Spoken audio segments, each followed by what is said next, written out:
ውድ ጠለስ ሚዲያ ቤተሰቦች ሰላም ጤና ይስጥልን። ይህ በጠለስ ሚዲያ ባሳየ ደርቤ የሚቀርበው የካቲት 9 ቀን 2018 ዓ.ም የዘወትር ፕሮግራማችን ነው። በዛሬው ፕሮግራማችን ልዩ መረጃዎችን፣ ወቅታዊ ጉዳዮችን፣ ዕለታዊ ፖለቲካዊ አጀንዳዎችን ወደ እናንተ የምናደርስ ይሆናል። ስለዚህ የጠለስ ሚዲያ ሜምበር ሰብስክራይበር በመሆን ዝግጅታችንንም ላይክ፣ ሼር እያደረጋችሁ ለሌሎች በማጋራት እስከ ፕሮግራማችን ፍጻሜ ድረስ አብራችሁ ትቆዩ ዘንድ በአክብሮት እንጋብዛለን። የጠለስ ሚዲያ ሜምበር ሰብስክራይበር የሆናችሁ ወገኖችን እያመሰገን ሌሎቻችሁም ዝግጅታችንን ማየት ከመጀመራችሁ በፊት ሰብስክራይብ አድርጉ በማለት በቀጥታ ወደ ዕለቱ ፕሮግራም እናልፋለን።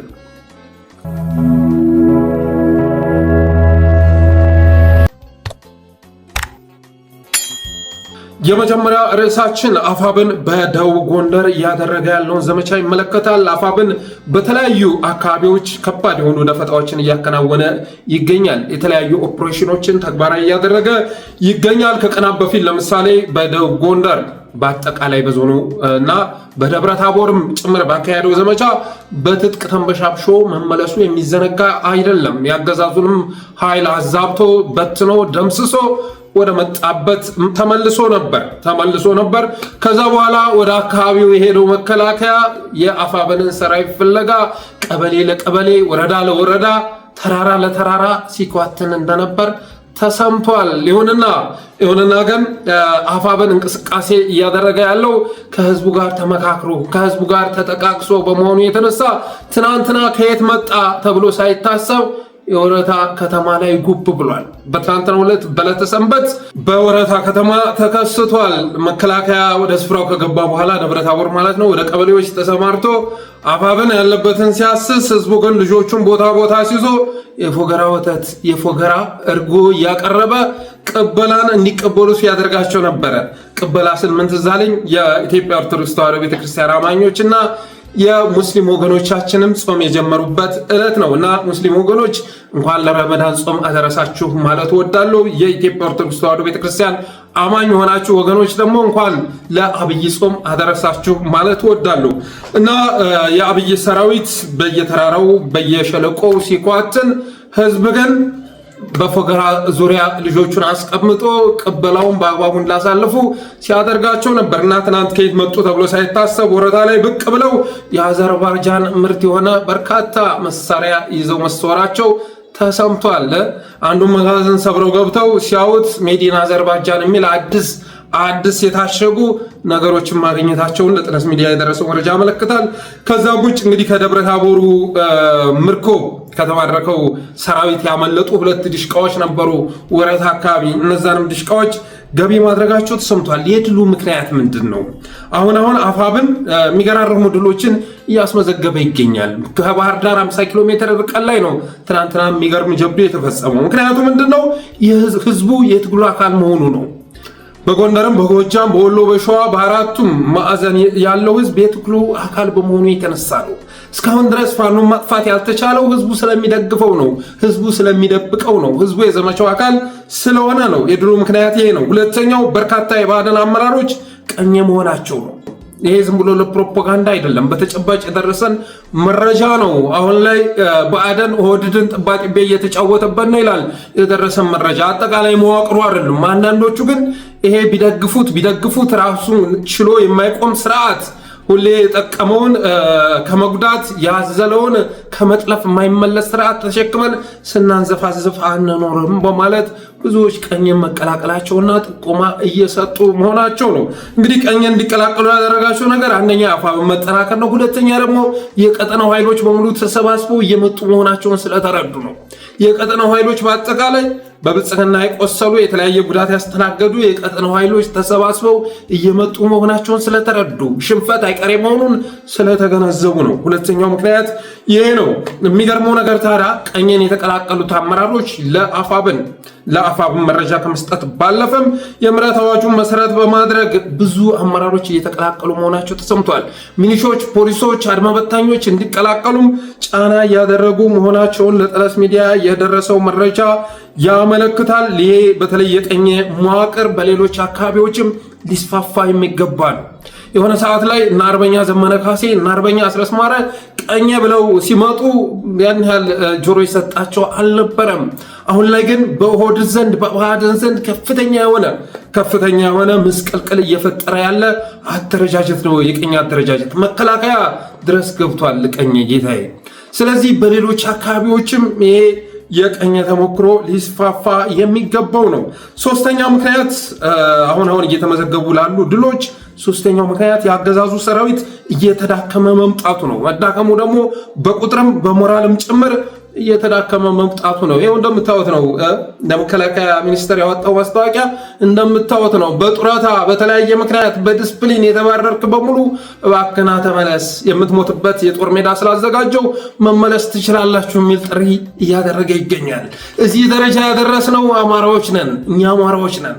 ከዛ ከፍታ ላይ በሪፐብሊክ ጋርድ በስንቱ ሲያቅራራ ሲፎክር እንዳልነበረ ምድሪቱን ጦር አምጪ እያለ በአንበሳ ጫማ ሲረግጣት እንዳልነበረ አንኮታኩተን አሁን ጡረተኛን ኑ ወታደር ሁኑ የሚል ማስታወቂያ እንዲያወጣ አድርገነዋል። ከዚህ በላይ ማሸነፍ አለ እንዴ? ከዚህ በላይ ማሸነፍ አለ? ዛሬ እነ ዩቲዩብ ያጋሩትን ማስታወቂያ አይታችኋል። የንግድ ባንክ ስራ አስኪያጅ የሆኑት ስራ አስፈጻሚ የሆኑት አቶ አቢሳኖ ነው የሚባለው ወደ ኢትዮጵያ ተመልሰዋል። በዛው ይቀራል ተብሎ ሲታሰብ ወደ ኢትዮጵያ ተመለሰ እያለ ብልጽግና እያቀራራ ነው። ምን አይነት ሀገር እንደሚመራ እሱ ራሱ እኮ ተረድቷል። አስባችሁታል? ንግድ ባንክ ላይ የተሾመው አቢሳኖ ወደ ሀገሩ ተመለሰ ተብሎ ሲቀራራ አስባችሁታል? ይቀራል ተብሎ በአንዳንድ ሚዲያዎች ሲወራ የነበረ ቢሆንም አቶ አቢሳኖ ጀግናው አቢሳኖ ወደ ኢትዮጵያ ተመለሰ እየተባለ ዜና እየተነገረ ይገኛል። እዚህ ሁሉ ደረጃ ያደረስናቸው እኛ አማራዎች ነን። አብይ አህመድ አማራ ጋር መጣላቱ ያመጣውን ጉዳት ዘግይቶም ቢሆን ተረድቷል።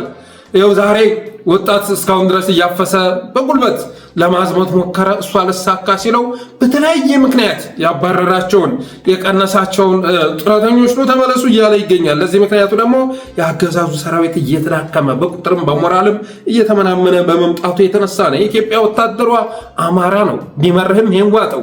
ከጥንት እስከ ዛሬ ድረስ አማራ ገዥ መደብ ሆኖ አያውቅም። አማራ የኢትዮጵያ ወታደር ነው። እሱ እየተሰዋ ኢትዮጵያን ሲያኖር የነበረ ህዝብ ነው። አሁን ላይ ግን ምሞትላት በክብር ምሰዋላት ሀገር እንጂ የምሞትባት የምገደልባት ሀገር ልኖር አትችልም ብሎ ወደ ትግል በመግባቱ የተነሳ እና አብይ አህመድ ጡረተኞቻቸውን ለመሰብሰብ ተገደዋል። ሌላ አሚኮ ትናንትና በአደም በአሚኮ በኩል ሲያለቅስ ነበር። ስለ እናታችሁ ስትሉ ሰላምን ለማስቀደም ልባችሁ ይቅደም የሚል ሙሾ ሲደረድር ነበር። ትናንት በአደን ወደ ባህር ዳር እየመጡ መሆናቸውን ተረድተው ስለ እናታችሁ ስትሉ ሰላምን ለማስቀደም ልባችሁ ይቅደም። ይኸው ስንቱ ነች እናቱን ናፍቀው ሂዶ ማየት ያልቻለ ኢትዮጵያ ውስጡ ነው። አማራ ክልል መጥቶ ቤተሰቦቹን ማየት የቻለ ስንቱ ነው። ትናንትና በስነ ስርዓት መሸነፉን አምኖ ሲያለቅስ ነበር። ግን ከዛም ያለፈ ነገር እየተከሰተ ነው። እናቶቻችንን ማየት አልቻልንም ላላችሁት እናንተ እኛ እንላለን። እናቶች እየተገደሉ ነው። ህፃናት እየረገፉ ነው። አማራ ክልል መጫወቻ እየተደረገ ነው። ኦህዴድ አሁን ቀጣውን ጦርነት አማራ ምድር ላይ ለማድረግ ነው እየተሰናዳ የሚገኘው። የሱዳንን ታጣቂ ስቦ እያስገባው ይገኛል። ኤርትራ ወደ ኢትዮጵያ እንዲገባ እያደረገ ይገኛል። አማራን ለማውደም ሰፊ ስራ እየተሰራ ነው። ከኦሮሚያ ጋር የሚጎራበተውን ከኬንያ ጋር ያለውን መልካም ግንኙነት ብቻ በማጠናከር ሌሎቹ በሙሉ በእሳት እንዲለበለቡ እያደረገ ነው። አማራ ክልል ለዚህ ደረጃ እንዲደርስ ያደረጋችሁ ደግሞ እናንተ ናችሁ። ምን አይነት ግፍ በአማራ ላይ ሲፈጸም የሆነ የምታምጹት፣ ምን አይነት በደል ሲፈጸም የሆነ የምትከፉት ምን ሲደረግ ይሆን? አማራ አዲስ አበባ አትገባም ሲባል ግድ አይሰጣችሁ። አዲስ አበባ በባስ መግባት ተከልክሎ በተለያዩ ቦታዎች ላይ ሲታገት ለእናንተ ርዕስ መሆን አይችልም። ኦህዴድ ትልቁን አየር መንገድ ከቦሌ ወደ ኦሮሚያ ለማዛወር ሰፊ ስራ እየሰራ ይገኛል። ያንንም አድርጎ ያለቅሳል፣ እየበላ ይጓጉራል። እናንተ በአውሮፕላን ካልሆነ በስተቀር በባስ የማይንቀሳቀስ ህዝብ ፈጥራችሁ ዛሬም ትሸለላላችሁ፣ ዛሬም ታቅራራላችሁ። የመጨረሻ ጠንካራ የሆነ ስርዓት እንደገነባችሁ ያደረጋችሁ ተዋራላችሁ። የተላላኪ ያህል እንኳን ቦታ ይሰጣችሁም። አሁን ከኤርትራ ጋር በሚደረገው ጦርነት ላይ እናንተን አሳትፏችኋል እንዴ? ከትግራይ ጋር የታሰቡ ነገሮች አሉ። የዘመቻ አካል ናችሁ። እንደ ስቴክሆልደር የሚቆጥራችሁ አለ። የተናቃችሁ እኮ ናችሁ። ማጆሪቲ ህዝብ የምትመሩ ሆናችሁ ሳላችሁ የማይኖሪቲን ያህል እንኳን ክብር የማይሰጣችሁ ዛሬ ከናንተ ይልቅ የቤኒሻንጉል አመራሮች፣ የሶማሊያ አመራሮች ማይኖሪቲ የሆነ ህዝብ ያላቸው፣ ደቡብ ላይ ያሉ የተለያዩ አመራሮች ቦታ ይሰጣችኋል በሆድ ዘንድ። ግዙፍ አቅም ኑሯችሁ ራሳችሁን ያመከናችሁ መክናችሁ ደግሞ ህዝብን ገባር ካልሆንክ በስተቀር ልትወድም ይገባሃል የሚል ትእዛዝ ያስተላለፋችሁ ጉዶች ናችሁ። እና ትናንትና ግን ስለ እናቶቻችን ስትሉ ሰላምን ለማስቀደም ልባችሁ ይቅደም የሚል ሙሾ ሲደረድሩ ነበር።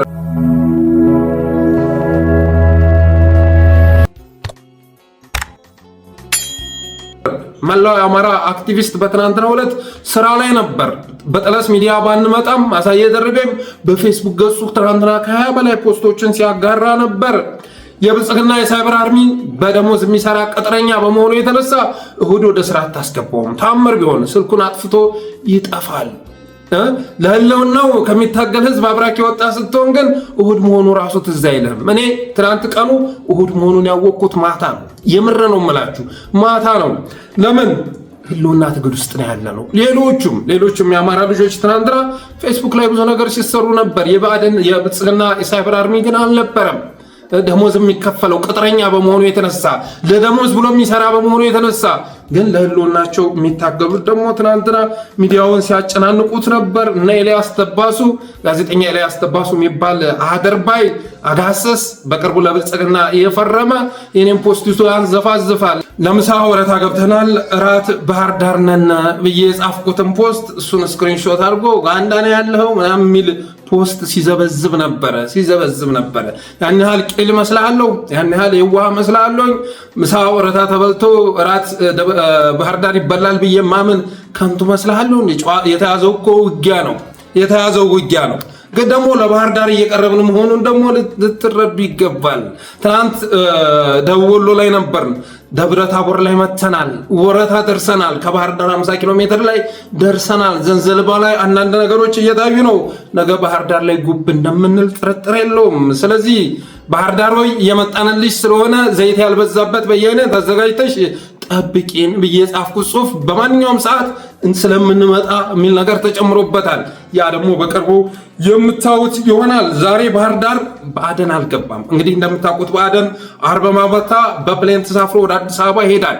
አርብ ማታ ከዛ ሰኞ ጣት በመጀመሪያ በረራ ወደ ባህር ዳር ይመለሳል። ዛሬ ግን ብአዴኖች ምን እንደሰሙ ባይታወቁም ወደ ባህር ዳር አልተመለሱም ይላል ለጠለስ ሚዲያ የደረሰው መረጃ። ቢሮ ውስጥ አመራሩ የለም፣ ዛሬም አዲስ አበባ ናቸው ይላል።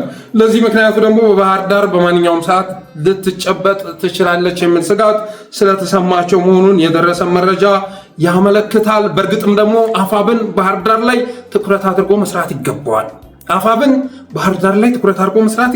ምክንያቱም ብአዴን ያለው ከጭንቅላቱ ነው። ሌላው ነገር አብቅቷል። ጅራቱ ወገቡ ምናምን አብቅቷል። ቀበሌ ላይ ወረዳ ላይ ያለው ዞን ላይ ያለው ፈራርሷል ማለት ይቻላል። ትልቅ እንግዲህ የብአዴን መዋቅር የነበረው ደብረ ታቦር ነበር። እሱም ባለፈው እንዳይሆን ሆኖ ፈራርሷል። ስለዚህ ብአዴን ያለው የት ነው ካል ካናቱ ላይ ነው፣ ባህር ዳር ላይ ነው፣ ክልል ላይ ነው። ስለዚህ ከላይ ጀምሮ ለማጥፋት ባህር ዳር ላይ ትኩረት አድርጎ መስራት ያስፈልጋል። ሌላው ባህር ዳር መያዝ አስፈላጊ የሆነበት የኃይል ማዘዣ ጣቢያው ያለው ባህር ዳር ስለሆነ ነው። ድሮኖች ትናንትና ወረታም ላይ ከባድ ጉዳት አድርሰዋል። ንጹሃን ተጨፍጭፈዋል። የሚገርማችሁ ነገር ደግሞ የጥቃት የተፈጸመው አፋብን መስራት የሚፈልገውን ኦፕሬሽን ፈጽሞ ከከተማ ከወጣ በኋላ ነው። አንድም ታጣቂ በዚህ ጉዳይ ላይ የደረሰበት ጉዳት የለም። አንድም ታጣቂ እና አብይ አህመድ ግን የተወሰደውን ሲሰማ በብደት በድሮን ከላይ ሆኖ ከተማውን በመቀጥቀጥ ብስጭቱን ሲገልጽ ነበር። ይሄን በተመለከተ አስረስ ማረ ያጋራው መልእክት እንዲህ ይላል። የካቲት 8 2018 ትናንት ማለት ነው። በቀጠለ የጎንደር ተጋድሎ ከባህር ዳር ጎንደር መስመር ከባህር ዳር በ60 ኪሎ ሜትር ርቀት የምትገኘው ወረታ ከተማ የተከማቸን ያገዛዙ ሎጂስቲክ በመማረክ ጀብዱ ተፈጽሟል ብሏል።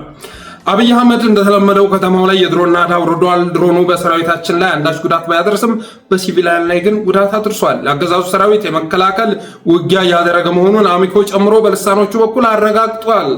ከአፋር ክልል ጭፍራ ተነስቶ ሊያም በመቆረጥ ወደ ላሊበላ መስመር በአራት ዙ23 ታጅቦ በበርካታ መኪኖች ይጓዝ የነበረ የአገዛዙ ሰራዊት በምኒልክ ዕዝ ያሳምነው ክፍለ ጦር ቃኝ ሳንቃ ከተማ ዙሪያ የተሳካ የደፈጣ ጥቃት ተፈጽሞበታል። በዚህ ጥቃት በሁለት ተሽከርካሪ ላይ የነበረ የጠላቱ ሰራዊት ሙሉ ለሙሉ ተካትሟል ይላል።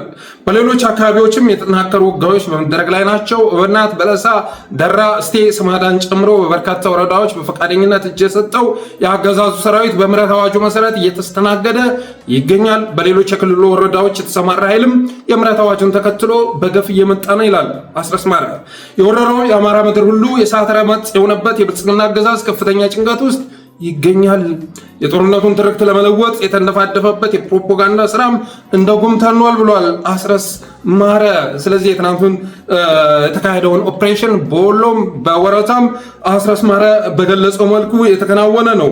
ሌላው ባህር ዳር ላይ ትኩረት አድርጎ መስራት የሚያስፈልግበት ምክንያት እንዳልኳችሁ ብአዴን ያለው ጭንቅላቱ ላይ ስለሆነ የኃይል ማዘዣ ጣቢያው እዛ ስለሆነ ትናንት ወረታንም ሲደበድብ የነበረው ከወረታ እየተረሳ ስለነበረ አጠቃላይ መዋቅሩን ከጥቅም ውጭ ማድረጊያ ቦታውን ባህር ዳር ስለሆነ ነው እና እንደ ክልል የምናካሄደው መቋጨት ያለበት ላይ ነው፣ ባህር ዳር ላይ ነው። ስለዚህ ሁሉም እዞች በጋራ ኦፕሬሽን በቀጣይ ባህር ዳርን መጨበጣቸው የሚቀር አይደለም። ኤልያስ ለባሶይ ቢመርህም ይሄን እውነት በቅርቡ የምታየው ይሆናል። በተረፈ ትናንትና ንጹሃን ላይ እልቂት መድረሱን ስንገልጽ ገና ስቀሳ ጨርስ ለቅሶን ይዘመጣ ሲሉ ነበር። ይሄ የምንጠብቀው ነው። የሆነ ኦፕሬሽን በተካሄደ ቅጽበት አገዛዙ ጉዳት ባስተናገደ ቅጽበት ቁጣውን ሲቪሊያን ላይ እንደሚገልጽ የታወቀ ጉዳይ ነው። ይሄ የሚያሳየው ደግሞ የስርዓቱን መበስበስ ነው፣ የስርዓቱን መዳከም ነው። ለከተማ ውጊያ ድሮን መጠቀም የጥንካሬ መገለጫ አይደለም። አሁን አብይ አህመድ የሚመካበት ህዝብ የለውም፣ የሚመካበት ወታደር የለውም። አብይ አህመድ የሚመካው በቆርቆሮዎቹ ነው፣ በቆርቆሮ አሞራዎቹ ነው። ማነው አዶልፍ ፓርለሰክ ነው የቆርቆሮ አሞራ ብለው የጠራቸው የጣሊያን ተዋጊ አውሮፕላኖችን እና ልክ እንደዛ ሁሉ አብይ አህመድ እየተመካ ያለው በቆርቆሮ አሞራዎቹ ነው። ይሄ ደግሞ በቅርቡ መፍትሄ የሚያገኝ ይሆናል።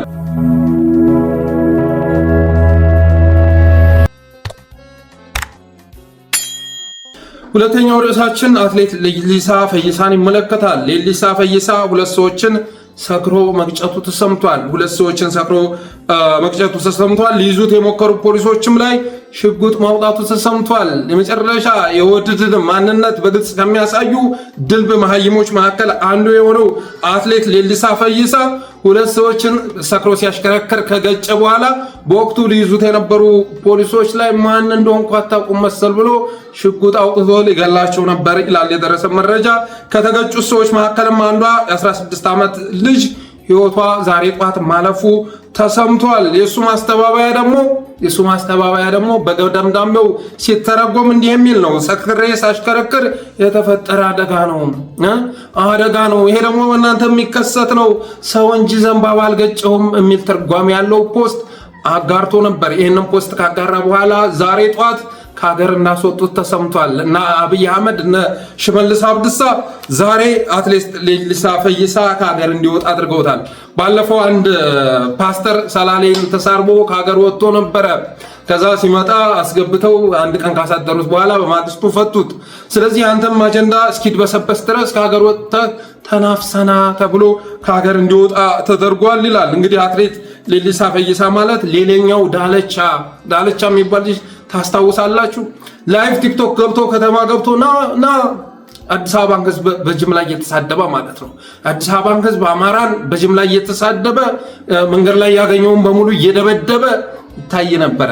ሰክሮ ጠጥቶ ያም ዳለቻን ከሀገር ያስገቡት እነ ሽመልስ አብዲሳ እና አብይ አህመድ መሆናቸው ይታወቃል። መጨረሻ ላይ ግን ከኛ በላይ ጠገብክ፣ እኛ እንኳ እናንተ አልጠገብንም፣ ከፈቀርንልህ ጥጋብ በላይ ጠግበህ እየተንቀሳቀስክ ነው ተብሎ መታሰሩን ሰምተን ነበር። እርግጥ እንደ ማንኛውም ሰው እስር ቤት አስገብተው አይደለም ያስቀመጡት ይላል። ሆቴል ውስጥ ነው። የሀብታም ልጅ በመሆኑ የተነሳ ሆቴል ውስጥ ነው ድምፅህን አጥፍተህ ቁጭ በል ተብሎ የተቀመጠው የሚል መረጃ እየወጣ ይገኛል በዳለቻ ጉዳይ ላይ። ሌላኛው የኦሮሚያ ክልል ምክትል ፕሬዝዳንት የቀድሞ የጠቅላይ ሚኒስትር ጽህፈት ቤት ኃላፊ ሆነው አቶ መስፍን መላኩም እንደዚሁ አንድ ዶክተር ገሎ ሳይጠየቅ ተትቷል።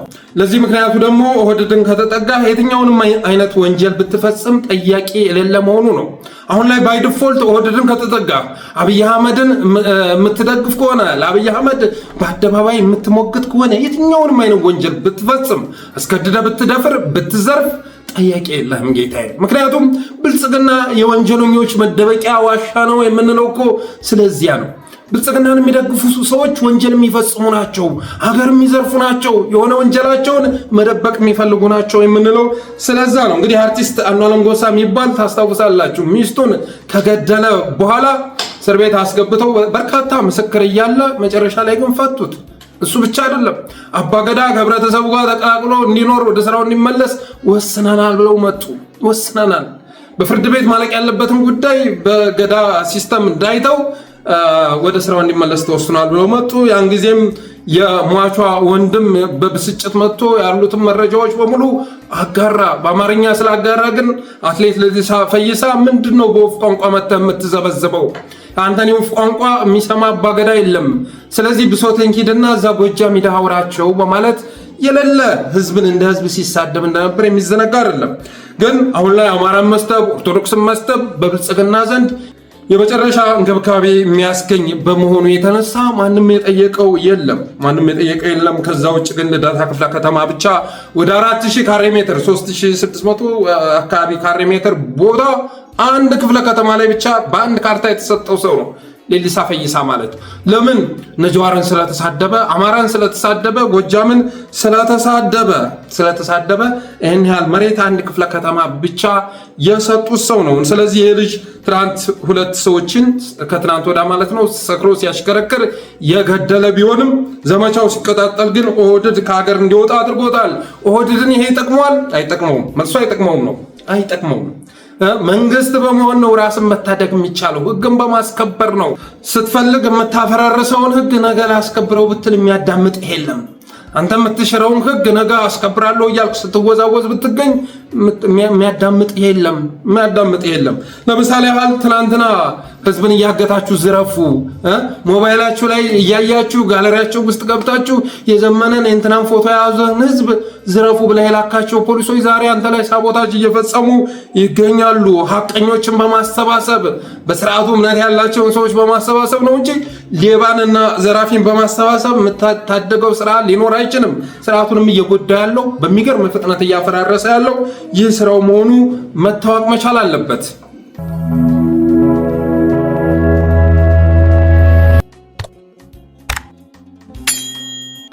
ሌላው በአብይ ስም እየማሉ ጸረ አብይ እንቅስቃሴ የሚያደርጉ በብልጽግና ስም እየማሉ ጸረ ብልጽግና እንቅስቃሴ የሚያደርጉ ኃይሎች የተበራከቱትን ያህል በኢየሱስ ስም እየማሉ በኢየሱስ ስም እየተገዘቱ ጸረ ኢየሱስ ጸረ ኦርቶዶክስ ንቅናቄ ከተጀመረ 7 ዓመት አለፈው።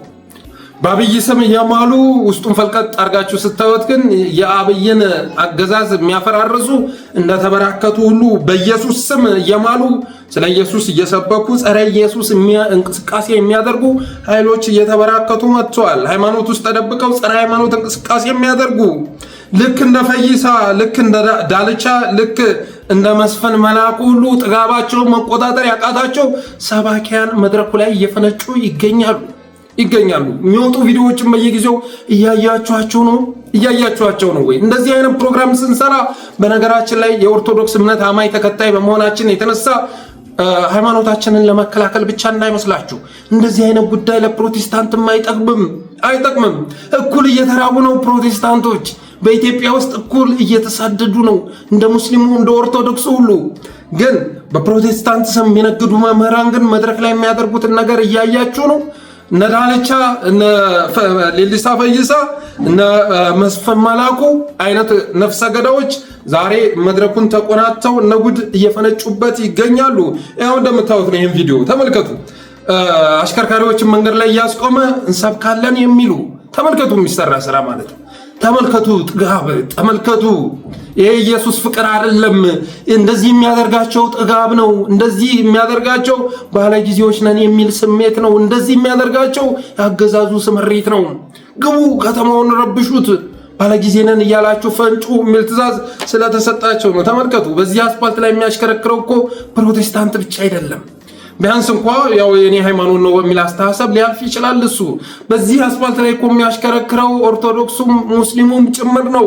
በዚህ ደረጃ የትራንስፖርት መስተጓጎል እስኪፈጸም ድረስ መንገድ ዘግተው ጥጋባቸውን መቆጣጠር ያቃታቸው ኃይሎች ከተማውን በሃይማኖት ስም እየፈነጩበት ይገኛሉ።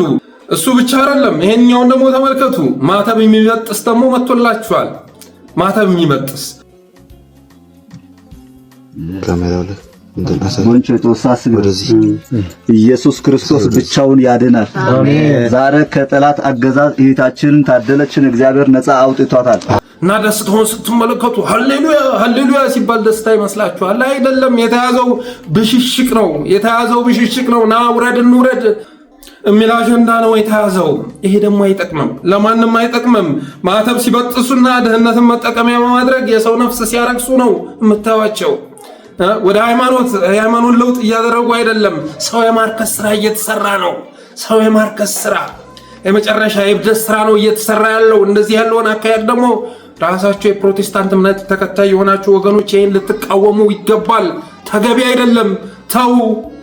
ውረድ እንውረድ የሚለው ነገር አያዋጣም። የወረድን ቀን ግን አብሮ መዋረድ ይመጣል፣ አይጠቅምም። ይሄ ሃይማኖታዊ አስተምሮ አይደለም። ከመጀመሪያውም ጀምሮ የሃይማኖት ተግባር አይደለም። የሃይማኖተኛ መገለጫ አይደለም። ካገዛዙ ተልእኮ ተቀብለው ነው በዚህ ልክ እንደ ከካምበግ የኢትዮጵያ ኦርቶዶክስ ተዋሕዶ ቤተክርስቲያንን እየተፈጋፈጓት የሚገኘው። አጥሯ ላይ እንደ ከካምበግ ኩክኒ እንደያዘው በግ የሚፈጋፈጉት ካገዛዙ ተልእኮ አንግበው ነው። ቢያንስ እኮ ሁለታችንን የሚያስተሳሰር ኢየሱስ የሚባል ጌታ አለው በሁላችንም ዘንድ። ምንድነው ይሄን ያህል ግብግብ? ምንድነው ይሄን ያህል? ሌሎች ለምንድነው ዋቄፈናን እየሄዳችሁ እያከበራችሁ በአዳም ልኮ ነው እያከበራችሁ ኦርቶዶክስ ጋር ይሄን ያህል ግብግብ ምንድነው? እና እምነት የለሽን በአዳም ልኮን ወደ ኢየሱስ አማኝነት ከመመለስ ይልቅ ኢየሱስን የምታመልከውን ከሌሎች ጋር ማለት ነው የምታመልከውን የኢትዮጵያ ኦርቶዶክስ ተዋሕዶ ቤተክርስቲያን መሳፈጥ ያስፈለገው ግን አገዛዙ ስምሪት ስለሰጣቸው ነው። ሲያጭበረብሩ እንኳን የኦርቶዶክስን እውነት ውሸት እንደሆነ አድርገው በማምታታት ነው። ይሄ ፓስተር አሁን የሚለውን ብትሰሙ እስቲ ሁላችንም እጃችንን አውጥተን እግዚአብሔር ይባርክ እንበል የሚል አካሄድ አይሰራም። ይሄ የኢትዮጵያ ኦርቶዶክስ ተዋሕዶ ቤተክርስቲያን ጉባኤ አይነት እግዚአብሔር ይባርክ በሉ የሚል ነገር አይሰራም። አንተ ጊፍት ታመጣለህ፣ እኔ ባርካለሁ፣ የተያዘው ቮሊቦል ጨዋታ አይደለም እያለ ሲያምታታ ሲያጭበረብር ታያላችሁ። እዚህ ሰው እግር ስር ቁጭ ብላችሁ የምትማሩ ሰዎች ጭንቅላት አላችሁ? የሚጸርቅ ነፍስ ቀርቶ ክፉና ደጉን የምታገናዝብ ነፍስ በውስጣችሁ አለ ማለት ይቻላል? እስኪ አይታችሁ ተመለሱ። አንዳንድ ሰው ይመጣና 50 ሺህ ልባርከው ሄኖክ ይላል። እመት ትባርከኛል? እኔ የምባርክ ባርኮት እኮ ለካህን የታዘበ ይዘው ኢትዮጵያ ውስጥ ጉባኤ ነው። እስቲ ሁላችንም እጃችንን ዘርግተን እግዚአብሔር ይባርክ እንበለው። እግዚአብሔር ይባርክ። እግዚአብሔር አንደሷ ቮሊቦል አይደል የምንጫወተው? እኔ ስባርክ አንተ ስባርክ አንተ ጊፍት ታመጣለህ፣ ይባርካለሁ። ይሄ ነው። እና እነዚህ ሰዎች ግን አሁን ላይ የፖለቲከኞች ተልእኮ ተቀብለው እየሰሩት ያለው ነገር ተገቢ አይደለም። አብይ አህመድ ዛሬ የእስልምና እምነት ተከታዩ ረመዳን ወር ምክንያት በማድረግ መልእክት አስተላልፏል። እንኳን ለረመዳን አደረሳችሁ የሚል መልእክቱን ያስተላልፈው በምንድን ነው? በአረበኛ። ሳናውቅ አረብ ሊግ ውስጥ ገባን። ሳናውቅ አረብ ሊግ ውስጥ ገባን። የአብይ አህመድን የአረበኛ መልእክት ስንቱ ኢትዮጵያውያን ተረድተውት ይሆን? እንደዚህ ነው የወድን ነገር የብሽሽቅ ጉዳይ ስለሆነ ሁሉን ነገር የብሽሽቅ አጀንዳ ማድረግ ስለሚፈልጉ የንትርክ አጀንዳ ማድረግ ስለሚፈልጉ ነው። ኢትዮጵያውያን የጠቅላይ ሚኒስትሩን ለረመዳን በዓል እንኳን አደረሳችሁ የሚል መልእክት ሊያዳምጡ የሚችሉት በኦሮምኛ፣ ሊያነቡ የሚችሉት በአማርኛ ቢጻፍ ነበር፣ በአረበኛ የሥራ ቋንቋ እና ጠቅላይ ሚኒስትሩ ለመላው እስልምና እምነት ተከታዮች የረመዳን ጾም ወርን ምክንያት በማድረግ ባስተላለፈው መልእክት በአረበኛ አድርጎ ተከስቷል። ለዚህ ምክንያቱ ደግሞ እያንዳንዱን ጉዳይ የብሽሽቅ አጀንዳ ማድረግ ስለሚፈለግ ነው።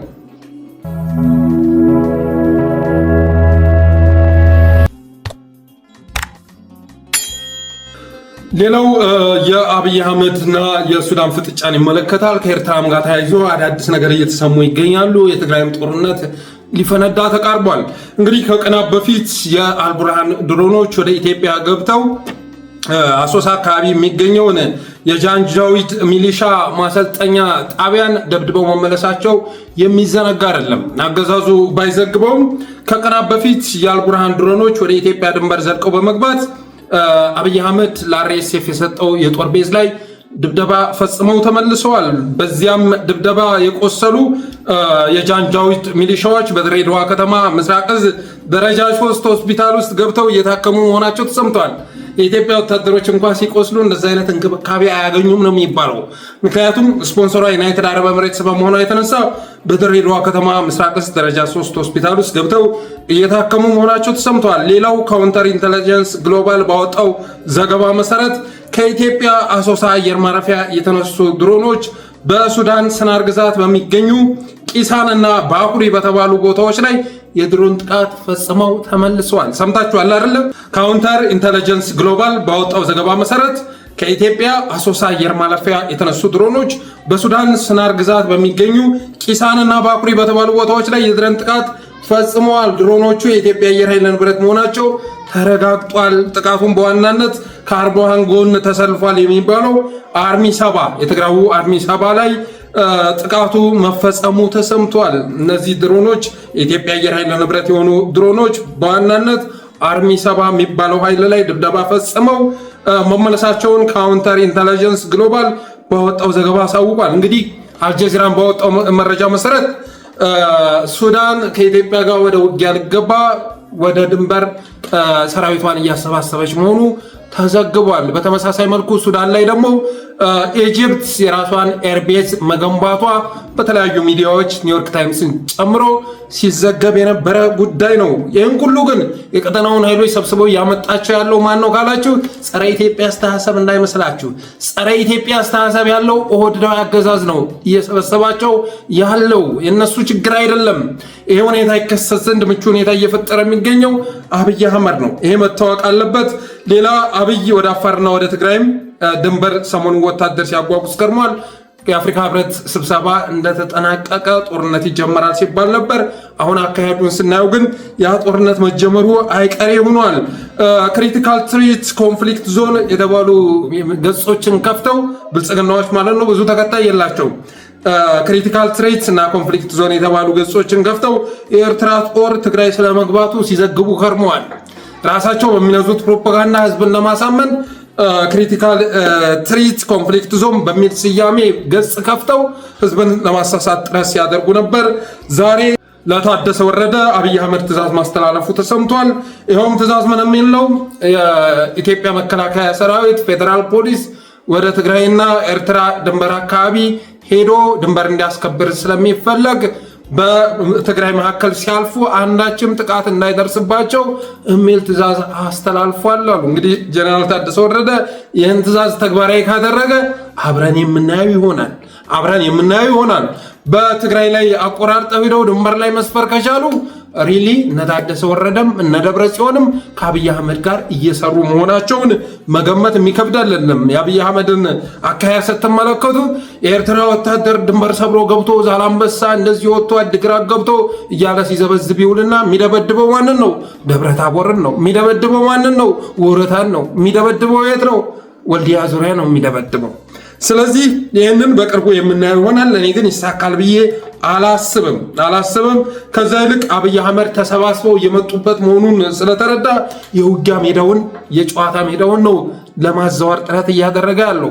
በየትኛውም መልኩ ግን አማራ ምድር ላይ የአረመኔ አገዛዝ በሀገር ውስጥ የራሴ ሀገር አለ ብሎ የሚያስብ አገዛዝ ኢትዮጵያን አስተዳደር ተብሎ ተሰጥቶት ኦሮሚያ እያለ የሚጓጉር አገዛዝ ክልላችንን ግን እንዲዋር እንፈቅድለት አይገባም።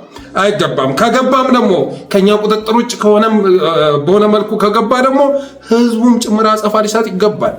ላለፉት 5 ዓመታት አማራ ክልልን የውጊያ ቀጠና ማድረጉ አልበቃው ብሎ የትግራይን ጦርነት ሁሉ ገጥቶ አምጥቶ ማውደሙ አልበቃው ብሎ ከዛ በኋላ መከላከያን አዝምቶ ከፍተኛ የሆነ ጭፍጨፋ ሲፈጽምበት መክረሙ አልበቃ ብሎ እንደገና የቀጠናውን ኃይሎች አምጥቶ አማራ ምድር ላይ ሊያተራመሳቸው ካሰበ የመጨረሻ የህልውናውን ፍጻሜ መቋጨት ግድ ይላል።